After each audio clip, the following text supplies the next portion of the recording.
Hidayah bisa datang kepada siapa saja. Julita alias Cheng Linghung, 45 tahun, warga keturunan Tionghoa asal Medan, Alia, Provinsi Sumatera Utara. Resmi pindah ke agama Islam dari agama sebelumnya Buddha. Proses pensyahadatan dilakukan usai sholat Jumat di Masjid Baitul Munawwarah, Dayah Rahul Mudi Azizia Jining, Kabupaten Biren, Provinsi Aceh. Asyhadu an la ilaha illallah wa asyhadu anna Muhammadar Rasulullah. Aku naik saksi dengan sebenar-benarnya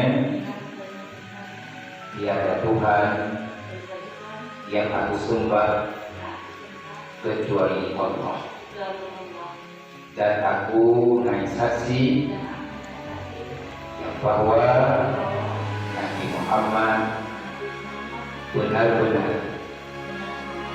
Proses pensyahadatan dipimpin langsung oleh Ketua Umum Barisan Pemuda Umat BMU Tengku M. Yusuf Nanseri yang biasa disapa Abia Jinik, pimpinan Dayah Rahul Mudi. Tengku M. Yusuf Nansir menyebutkan Julita sebelumnya beragama Buddha.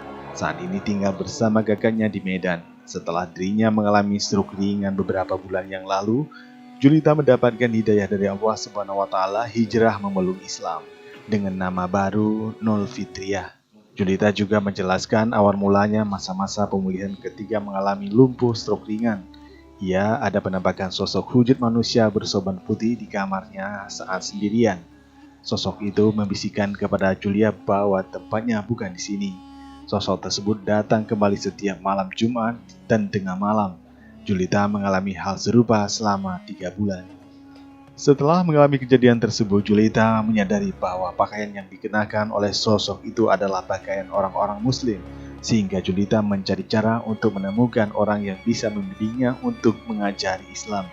Secara tidak sengaja dirinya menemukan kontak Sekjen BMU di postingan media sosial donasi BMU Peduli dalam penggalangan dana. Tidak hanya itu, dalam setahun terakhir sebelum yakin dengan Islam, Julita sering mengikuti perkembangan gerakan sosial BMU di media sosial, sehingga dirinya mencoba menghubungi salah satu pengurus dengan maksud untuk masuk Islam.